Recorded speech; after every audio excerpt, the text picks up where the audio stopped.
On a recent trip to Stewart Island, we encountered a large number of rats. The rats were active during daylight and offered an excellent opportunity for us to undertake some citizen science. We were quickly greeted by the resident political rodent community, their apologists and supporters. First up is the conservation manager. Then we have the science spokesperson, followed by the rat every cat loves to hate.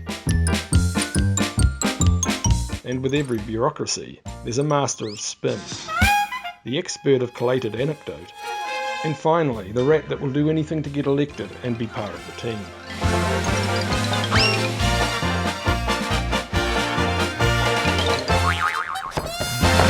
So we get an egg,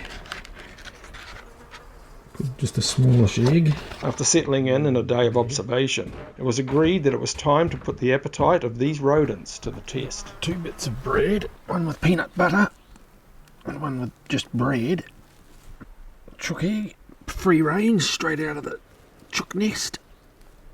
Should be quite A spare fish in your back pocket comes in handy at times like this. fish as well that I caught yesterday. To see which rat prefers or what they eat.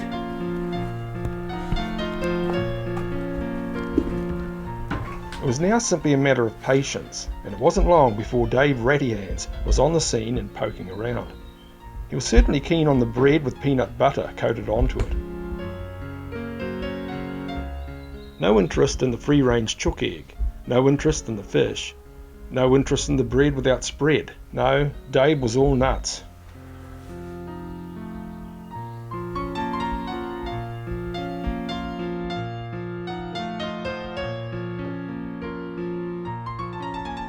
Without warning, Graham Alley Rat decided to ascend the front porch stump to get a bird's eye view and a better perspective of the banquet. He could smell the fish and the bread, but upon closer inspection noticed Dave and was immediately repelled.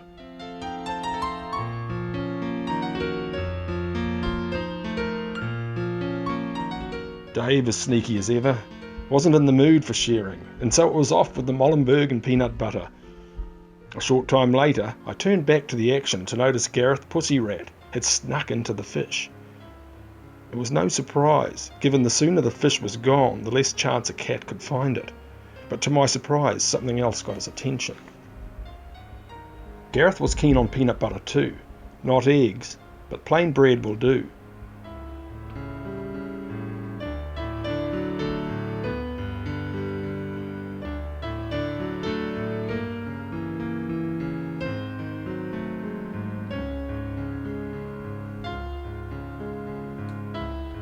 Gareth was obviously hungry, and after some time I made the decision to switch the plain bread with peanut buttered bread and crack open the egg.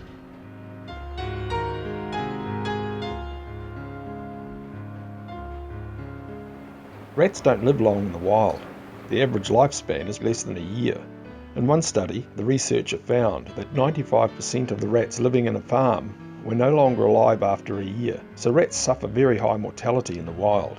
However, their birth rate is high as well, ranging from 1% to 6% of the carrying capacity per month during population recovery following events like pest control operations.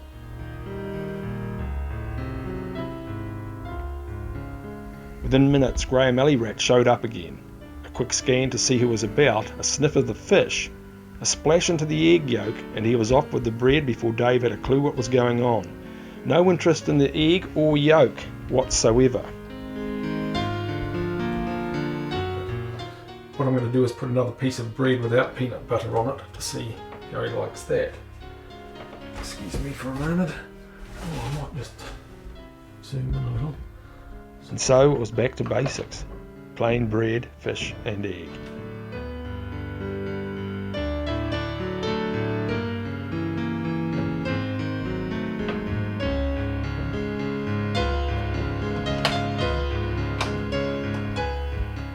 Before long, Jan Wrongrat appeared. She wandered around for a while and appeared to be a little lost.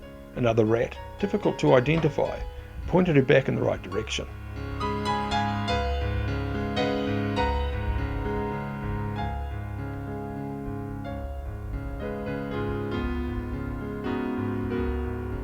After a roundabout and protracted circumference of the banquet, she was back on track. And once she gets her teeth into something, there's no letting go. Jan, like her peers, prefers plain old bread. Gee, sneaky little sod. Because the bread, just have a look.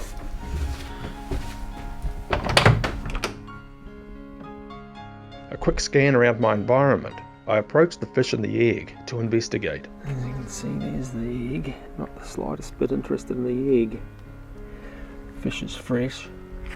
You eat the fish, but they seem to prefer the bread, with or without peanut butter.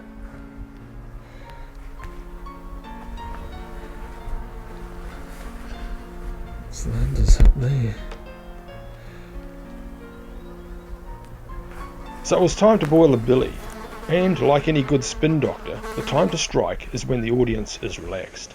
So Dave, known for his excellent anecdotal work, shows that he's willing to walk the wire, even if he risks spinning out of control.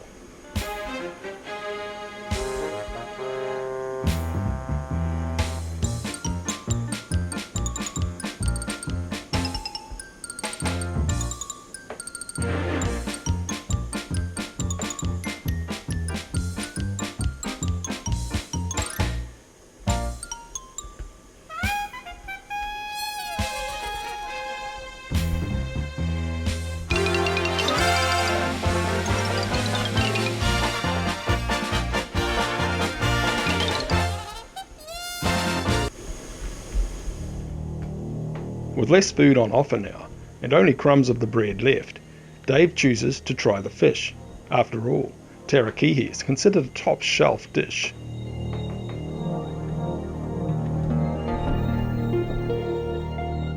However, one thing that is proving hard to do out here is to get any of the rat community even slightly interested in an egg.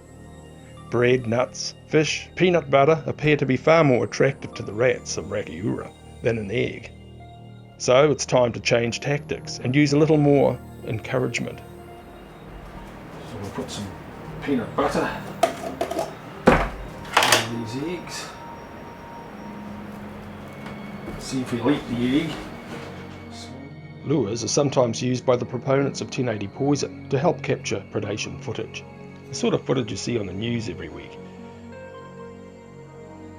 Department of Conservation has been carrying out animal control on Stewart Island, targeting rats, possums and cats. On a rotation basis, 1080 poison bait contained in bags is distributed by hand across several areas or blocks of the island every year. This targeted pest control can cause rat populations to fluctuate abnormally, and hence sometimes rat plagues eventuate, as is now the case on Stewart Island. This phenomenon does not seem to occur in areas where 1080 poison is not used, like in the Waikato Moana area to Uruwera National Park, where the ecosystem remains in a healthy and balanced state.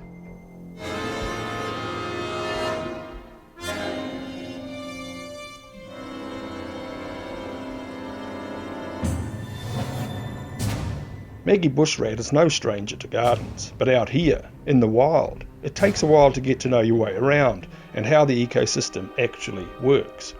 It's pretty easy to convince the public that rodent populations are devastating birds' eggs, but in the real world, eggs appear pretty boring to rats.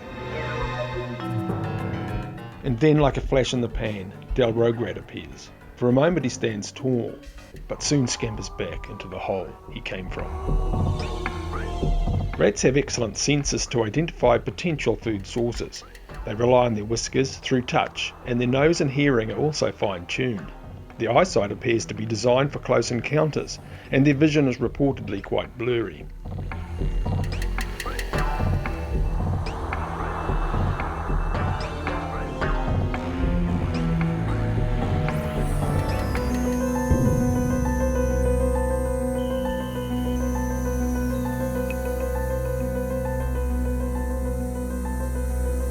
Maggie shows little interest in the peanut butter or the egg. Grass and shoots are her preference.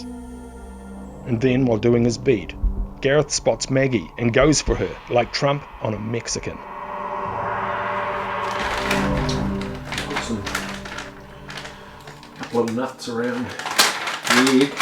Rats are part of the diet of many animals and native birds, and have many predators in New Zealand forests. Cats, stoats and ferrets, moorpork, hawks, falcon, weka, pukeko and kea all find a rat a very attractive meal. However, when the predator numbers are reduced in pest control operations, the rats, because of their ability to breed rapidly, can soon recover and overpopulate the forests. The peanuts are distributed around the peanut butter coated egg in an attempt to tune the rat's palate and encourage the rats to investigate the egg. And once again, it wasn't long before Graham Alley Rat showed up. A quick click, a fast kick, and Graham was off to the sticks. Something had bothered him. There was an intruder. Rats are no match for an aggressive tui, so it's no surprise Graham scurried off. The tui forages for any small food items or insects left exposed.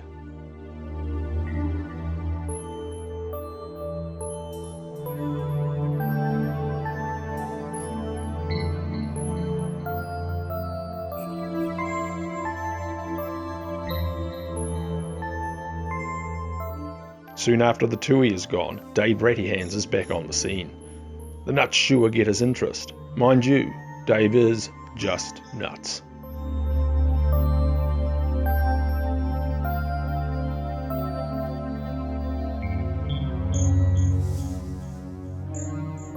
Once the nut is consumed, it's back to the egg to clean up any last remnants of the peanut butter. Meanwhile, Gareth Pussy Rat is slowly approaching the feeding area. Dave tries to puff up his chest like a squirrel, but Gareth ignores him and immediately locates a hidden nut. Dave can only watch as Gareth munches with delight. The jump trick disperses both rats, but it's too late. Gareth's cat-like instincts beat Dave this time.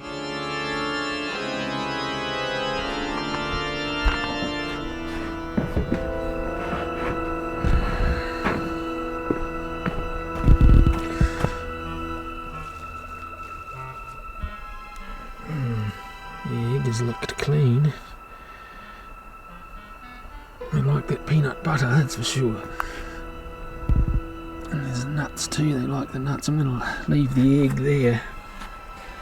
Anyway, let's see what happens to it. We cracked open another egg and placed bread around it to reinvestigate what we had already witnessed. Oh, look at that. It's just got that, not even interested in the yolk at all. Straight to the bread again. And it's basically standing in the yolk, isn't he, Neil? He is. He should dip it in the egg yolk. Yeah, that's right. But no, he's not interested in that either. Quite cute the way he's sitting there, isn't it? They are definitely, there's no question, they are definitely predators of bread. Yeah. Like if you leave a loaf of bread out, That's right. You're in trouble. Do they get young bread as well? Or probably do. They may even get the dough. Yeah. Right. For a total of 8 days, we stayed at the excellent hut made by the Rakiura Hunter Camp Trust. No one had stayed in the hut for weeks prior to our visit, and for the entire time we were there, a complete egg was left in the open for any cat, rat or possum to consume. The egg remained intact the entire time. It's interesting to note that rats aren't considered a threat to bird populations in other countries of the world.